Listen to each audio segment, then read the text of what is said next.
जय श्री कृष्णा। राधे राधे दोस्तों। आज की वीडियो सभी श्याम प्रेमियों के लिए है। जो भी श्याम प्रेमी श्याम बाबा के मंदिर जाते हैं, एक आस्था के साथ जाते हैं और उम्मीद करते हैं कि बाबा की कृपा हम पर हो जाए। तो आज की वीडियो में हम आपको बता रहे हैं कि अगर आपको ये तीनों चीजें मिल जाती हैं तो आप समझ लीजिए कि बाबा ने आपको अपना लिया है। बाबा ने आपको अपने बच्चे के रूप में स्वीकार कर लिया है।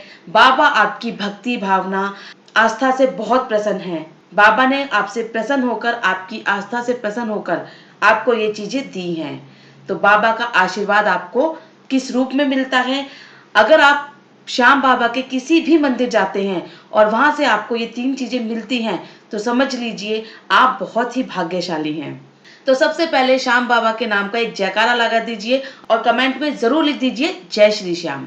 दोस्तों, श्याम बाबा के मंदिर में आप चाहे खाटू श्याम जाएं, चाहे चुलकाना धाम जाएं या श्याम बाबा के किसी भी मंदिर में आप जाते हैं, उस मंदिर में अगर आपको कोई फूल, गुलाब का, गेंदे का या किसी भी चीज का या कोई सा भी फूल आपको मंदिर से मिलता है या बाबा की उतरी हुई माला आपको मिलती है तो समझ लीजिए बाबा ने आशीर्वाद के रूप में आपको वो माला या फूल आपको दिया है। तो आप बहुत ही लकी हैं, बहुत ही भाग्यशाली हैं, क्योंकि बाबा के मंदिर में माला या फूल बहुत आसानी से नहीं मिलता है।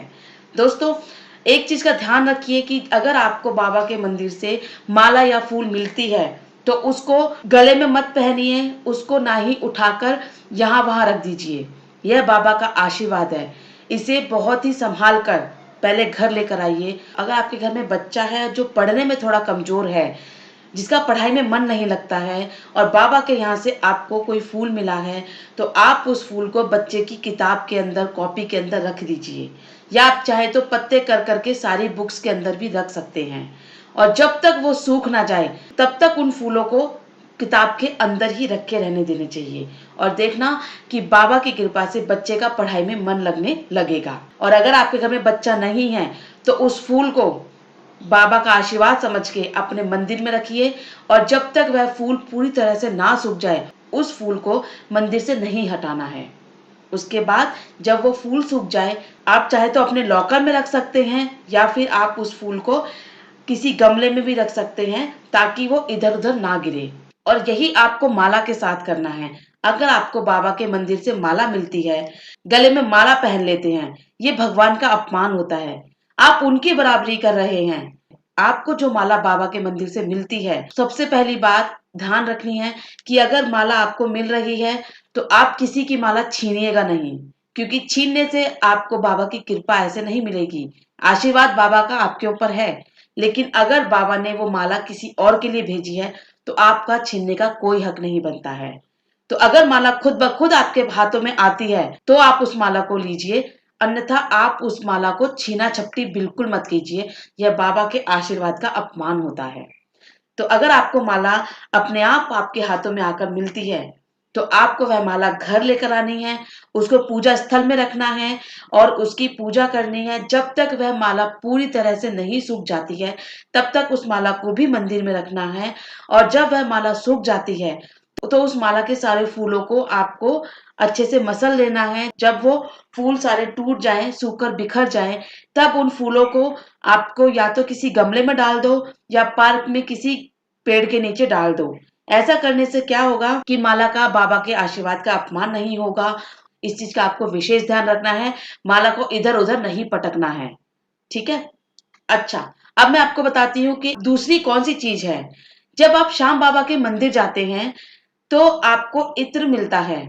आप या इत्र लेकर जाते हैं या आपको इत्र, जब आप चढ़ावे का सामान लेते हैं उसमें आपको इत्र मिलता है। और वहां का जो पुजारी है उसको आप जब अपनी थाली देते हैं तो वह आपको इत्र वापस कर देता है। तो ये भी बहुत अच्छे संकेत होते हैं। आपको उस इत्र को घर लेकर आना है और 3 दिन के बाद आपको उस इत्र को श्याम बाबा को लगाना है मंदिर में। सिर्फ और सिर्फ श्याम बाबा को लगाना है और किसी भगवान को नहीं लगाना है। और आपको हमेशा ऐसा 3 दिन बाद ही करना है। जब तक आपके वो इत्र की शीशी में इत्र है तब तक आपको हर तीसरे दिन श्याम बाबा को इत्र लगाना है और उनका आशीर्वाद लेना है। जब आपकी वो शीशी का इत्र खत्म हो जाए तो उस शीशी को फेंकना नहीं है, क्योंकि यह बाबा का अपमान होता है। उस शीशी को आप घर में किसी ऐसी जगह रख दो जहाँ कोई उसे छेड़खानी ना करे, या फिर किसी मंदिर में रख दो, या कहीं गमले के पास रख दो। ऐसी जगह रख दो जहाँ पैर ना लगे। अब बात करते हैं बागा की। बागा आप सब जानते हैं कि बागा वो है जो श्याम बाबा पूरी साल अपने चारों ओर लपेट कर रखते हैं। ये बागा केसरिया, पीला या लाल किसी भी रंग का हो सकता है। वो वहां के पुजारी की इच्छा होती है, जो कि हर साल बसंत पंचमी के दिन ही बदला जाता है। श्याम बाबा का बागा ऐसे ही नहीं मिलता है। आप बहुत ही लकी हैं, बहुत ही किस्मत वाले हैं कि बाबा ने आपको इसके लिए चुना है। सबसे बड़ी बात, अगर आप ये सोचते हैं कि बागा हमें खाटू श्याम से मिलेगा तो ही अच्छा होगा, ऐसा नहीं है। बागा आपको किसी भी श्याम बाबा के मंदिर से मिल सकता है, और अगर आपको वो बागा का टुकड़ा मिल गया तो आप बहुत ही भाग्यशाली हैं। आपके सारे काम बन जाएंगे। आप ये सोचिए कि बाबा खुद चलकर आपके साथ आपके घर पर आए हैं। और जिस श्याम प्रेमी को बाबा का बागा मिल जाता है, वह बहुत ही भाग्यशाली होता है। उस बागा को लाकर उसकी पूजा कीजिए। उसके बाद उस बागा को अगर आप अपने पर्स में रखना चाहें, अपने पर्स में रख सकते हैं। पूजा स्थल में रखना चाहते हैं तो पूजा स्थल में रखिए। अगर आपकी दुकान है तो आप अपनी दुकान में रखिए। ये आपके कारोबार में उन्नति देगा, आपके सारे रुके हुए कामों को बनवाता है। बागा बहुत ही किस्मत वालों को मिलता है, क्योंकि ये साल भर में केवल एक बार ही उतारा जाता है, और इसको लेने के लिए लाखों की भीड़ उमड़ती है। तो दोस्तों, ये हैं वो 3 चीजें जो अगर किसी भी श्याम प्रेमी को श्याम बाबा के मंदिर से मिल जाएं तो उससे बड़ा भाग्यशाली कोई नहीं होता।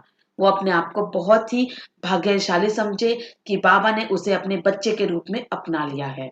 दोस्तों, उम्मीद करती हूँ छोटी सी जो मैं आपके लिए इन्फॉर्मेशन लेके आई हूँ, ये आपके बहुत काम आई होगी। तो वीडियो को ज्यादा से ज्यादा लाइक और शेयर जरूर करिए, ताकि और भी श्याम प्रेमी इस बात को जान सके। दोस्तों, बाबा की कृपा आप सब पर बनी रहे। तब तक के लिए जय श्री श्याम।